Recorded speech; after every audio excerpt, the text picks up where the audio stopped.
Hey everybody, Zee Garcia here. Today we're going to assume the role of a thermal bandit on a backward planet. So, let's go ahead and don our 3D glasses and check out the Dead Eye.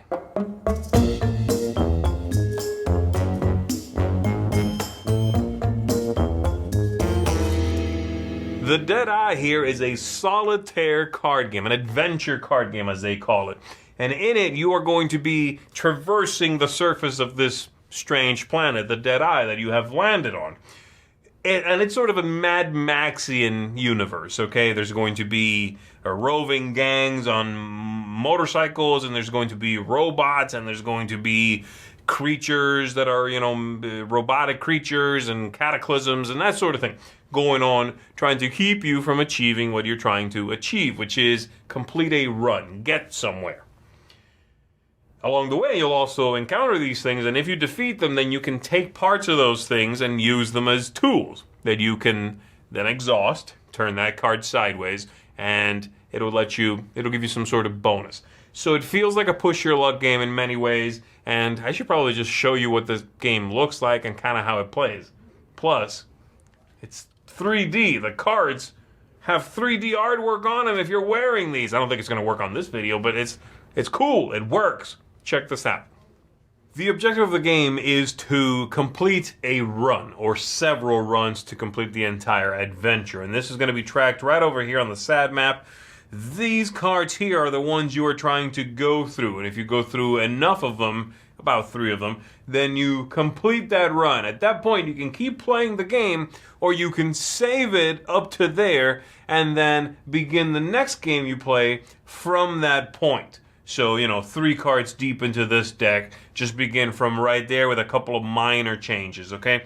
So we've got 5 hope cards over here, 5 strength cards, and then you've also got your hand of cards here. There's 14 in there, 5 in each of these, and there's a few more in those 2 decks, okay, that we're not going to be using for right now. So, what are you trying to do in the game? Well, you are trying to complete these, some challenges, okay? And the way it works is, as our little handy-dandy player aid here tells us, the first thing we may do is unlock a destination. So we check over here if this destination is ready to be unlocked. It says, no distance in the distance stack. The distance stack would be over here. There is no distance in it, so this is unlocked. And now it becomes one of the available places we can try to complete. One of the cards we may attempt to complete. To attempt to do that, though, we have to have a distance of 2. And again, the idea being we are zipping along the surface of this barren planet, trying to achieve our next objective, okay? Then so we've done that. The next one here says further than 2 distance is how we unlock that. We have no distance at all. And then we do facing a new encounter. Now, you can face a new encounter one of 2 ways. If you have a card up here, one of these, that is available to you, you can put it there in the middle, and you can face that encounter. This is not available to us yet. We don't qualify for it. So instead, you face one from the top of the deck, okay? And this is, again, a shuffled deck of cards here in my hand. I reveal one, and I'm going to put it on the table, and then I'm going to challenge it. But I'm going to come back to this one I just revealed in a little bit, okay? So I reveal this one here, which says Phantom in the center. And the card is going to have a few different pieces of information, all right? So on this side is the condition for if I fail, if I have too much heat. On this side, if I win, if I get enough juice to win against this card. The kind of card it is and what I'm going to get is denoted at the bottom. In this case, I would get a piece of tech that can help me, okay? In this case, it happens to be a hologram. So if I'm able to break through this, I'm going to take this card, I'm going to put it down here, and it'll come into play basically exhausted, but I'll be able to ready it later and utilize a special ability on it. So that's there for now. And then the third step, so 1, again, was checking if any of these are opened up. 2, picking a place to go for, a thing to go for. And 3 is resolving the outcome. There's no outcome right now. It needs 3 of these or 2 of these. Obviously, neither one of those things is true. So then I have a choice. I can either evade or I can press on. To press on means I draw a card from here and I add it to the corresponding side. The cards will have a symbol on the top, so if I do that, I reveal this one, and again, I want to come back to that one. There's 2 specials, which are the 2 I've skipped. I reveal that, and I either put it on this side, if it's a juice card, it has that symbol, or I put it on this side, if it's a heat card, okay? So I do just one of them. I do that. And then I go through another round.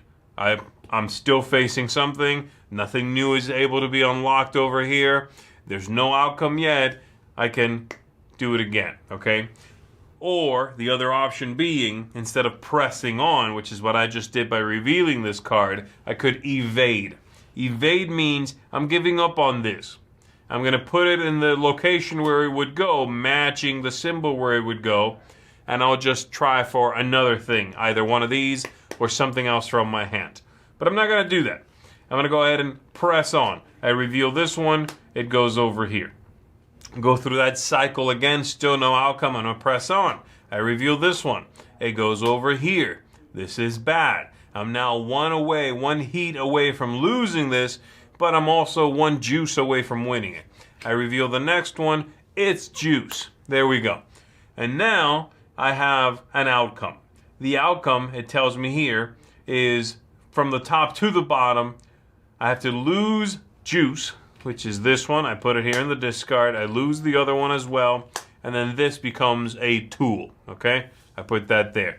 These will stay here, which is too bad for the next card, because the next card is going to have 2 of these heat cards already against it, right? So there we go. That one comes up, and I'm going to be failing that. I'm already above this one, in fact. So that symbol means delay heat. It's a little arrow instead of the X. So I put to delay heat means to put it on the bottom. And then this one is lost. There's no outcome for it. Nothing else happens except it gets discarded. So I'm trying to complete one of these, because these, if I complete them, will give me, there we go, will give me distance, okay? This, in this case, being 3 distance, which is what I need, at least, to then start tackling this location, or to unlock this location, and, this one as well. So if I had completed that, I put it over here, now I have 3 distance, and now I could face this one, right? And unlock that, and so on. So that's what's going on. Now, some cards' outcomes are going to, such as this one right here. Okay, let's take a look at that. It tells me that I lose hope in this case. So what that means is I grab one of these hope cards and I put it in the discard pile. Now, I lose this run if these are gone and I need another one. That's, I lose at that point. Or these, same thing, strength or hope. But as they're being lost, I'm gaining cards for my deck of cards. Anytime I need to draw a card, and I cannot, I'll reshuffle this little stack of cards that's forming here. So as I get closer to being wiped out, I'm also adding new cards to my deck. And these always have, at the top, juice, and these always have heat. But again, they have sometimes great abilities that you want to put here in the center and then attempt to unlock. All right? So that's what's going on. I'm trying to get through these cards so that when I get to, I think, the 3rd or the 4th one, then I've finished the run and I win at least that leg of the game, okay? So there you go. It's all about managing this little hand of cards, having these cycle into your deck, but not so much that you just straight up lose, and then also having these here help you out by utilizing the abilities. These let you delay heat by getting a heat card out of there, put it on the bottom. They let you flip stuff over. They let you, basically manipulate what's going on in the game. Now, the 2 cards I skipped earlier, when they come up, let's talk about that. There's 2 that are basically action cards, okay? This one, called Tox, whenever it comes up, you have to lose 1 strength. You may delay this by losing juice, which means if you don't want to do this right now, you can lose 1 juice from out here and then put this on the bottom of the deck, okay? But when it comes up, you lose strength. It's the toxicity of the planet. And then this one is resting, which you could delay also if it's not convenient for you to do it right now. But this one lets you ready all of your equipment down here. And so these, they come, when you earn them, they come into play exhausted like that. And when this card hits, they're all readied. And then you can use them each one time to, like I said, do whatever it says it does. And that one can also be delayed if it's convenient for you to delay it, and you are able to. So there you go, a couple of these, and what they're going to do. This bug is some sort of creature out there. When you defeat it, you're going to get its spikes, and you can use the spikes to postpone heat. Put it on the bottom of the deck, right, for later. The, let's see, tail here. It's some characters tailing you. You can use the tires called rubber here to delay heat. And there are some that are going to postpone juice. There are some that are just distance. Here's gas that you are taking from some raiders out there in the wilds. This is very Mad Maxian, right? This one lets you gain juice, right? So it gives you the ability to zip by and try to achieve something when you spend this one. Very useful, this one. So that's basically the flow of the game, all right? Let's go ahead and go back up top. Let me tell you what I think of it, who I think this might be a good one for. I'm a fan of solitaire games, but there's a specific kind of solitaire game that I really tend to enjoy, and those are games that feel like they put solitaire first. They were designed for solitaire gaming, not a game that is this big grandiose game that feels clearly meant for multiplayer, but then they added a solitaire mode to that. You have to run some fake player to have something to go up against, that sort of thing. Not a big fan of those. I want it to be a fairly small experience also. You know, a small package, small experience, just a little filler. Gives me a jolt of gaming, but it doesn't necessarily, take up so much time that I'd rather be perhaps playing a video game, right? And I also like games that have a win-lose end. Not you wrapped up, now compare your score to some chart that says you are a sultan. I don't know what that means, I mean, that doesn't do it for me. So the Deadeye is the kind of solitaire game I enjoy. It puts all those things forward for me. It's for only one player. It's about 30 minutes or so. It's quirky, it's different, and I like what it brings to the table, and you either win a run or you lose that run. So let's talk about it. Theme. We're going to start right there with the theme. This is such a cool theme. I love the sci-fi thing, the Mad Max, Blade Runner thing. It's really neat. It definitely has the personality of the designer and the company that designer runs. Pleasant Company Games, right there.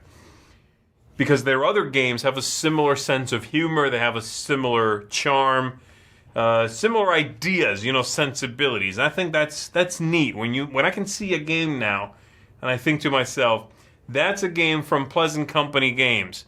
That is what they're called. It may be the name, I forget. But I can tell when a game is from them now, and that's cool. And I like their look, their vibe, the whole thing. So, very happy with this theme and setting. The aesthetics. I mean, come on. This is nuts, and it works well. And you can play without them for sure. And the game looks just fine without it. It's got this funky look to it. But you play with the 3D glasses, and this is so out there. It's such a bizarre idea. It takes you to an alien world almost, So playing this, I very quickly went from gimmick to, whoa, this works and is cool with the 3D thing. The replay value, I think, needs a little help. And I would love to see more content come out for this game. Because it's like right between the line between normal card game and micro game, right? Like a love letter type game. There's so few cards that you're dealing with.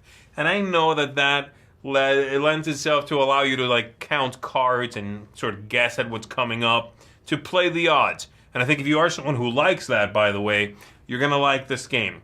Those folks who You can count up how many symbols of one kind versus another kind have come up and do the statistics and go, I'm more likely to hit a good symbol than a bad symbol right now. Okay, I'm going to push my luck. If you like that, you're going to like this.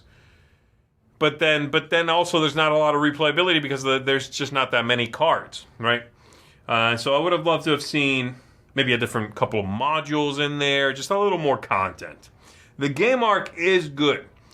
There's a nice progression for there being really not that many cards. There is a nice progression of you starting with nothing, finding, having some gang of bikers come after you and defeating them and then taking their fuel. And now that's a new thing you can use.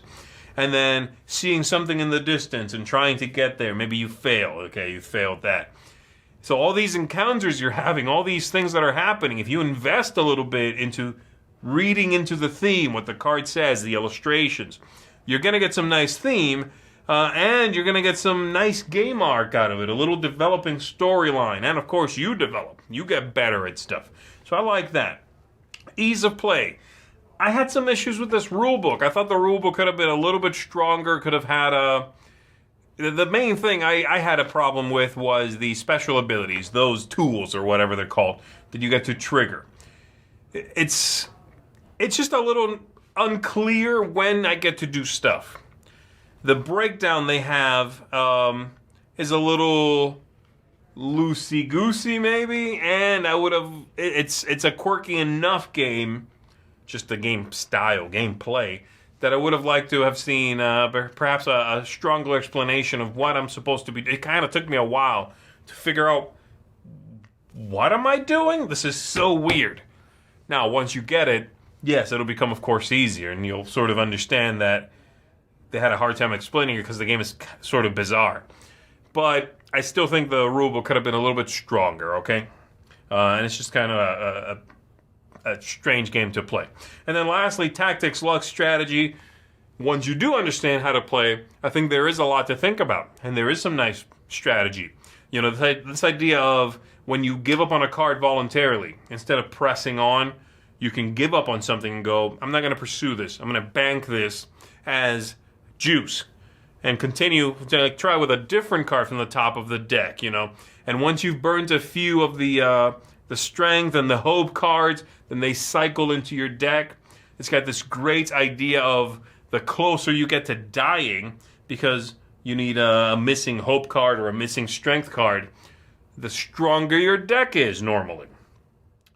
I love that. I love that the closer you get to the line, the better you are at doing many of the things. So you have to be careful. You have to thread that needle in many cases. So I like that about it.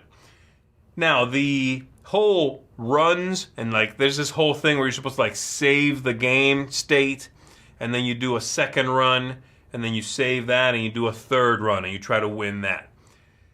That doesn't come across as strongly as I maybe think they think it does. Yeah, you can basically play a game and break it up into 3 pieces, and that game is, let's call it an hour and 20 minutes or so. And broken up into 3 pieces, each one's about 25 minutes, maybe a little longer. But that arc doesn't really feel like a wonderful progression. You sort of reset for each of those legs. So if you don't think this is a legacy game, don't think this is a campaign game, it's none of those things. It just sort of aspires to be that, but isn't really. More in idea than in really play style. Having said that, though, there's a lot of strong things here, and this game does ultimately feel like its own thing. You might like it, you might not like it, but you cannot look at this and say derivative. It's just not. It's so very much its own game that I keep coming back to it. I can't help but keep thinking about it, keep bringing it to the table. Now that I know how to play pretty well, it's so easy to set up and get going. And it just sticks around in my head, I just keep thinking about it. I want to put these on and look at it and play again and go, this is so bizarre. I love it. So I know it's not for everyone, though, and I do wish there was more content. So it's going to get, from me, an 8 out of 10, folks. That means it's going to get a seal of approval. And I do recommend it for solo gamers out there who want something a little bit off the beaten path. So there you go, that's The Dead Eye. My name is Zee Garcia. I'll see you on the next one.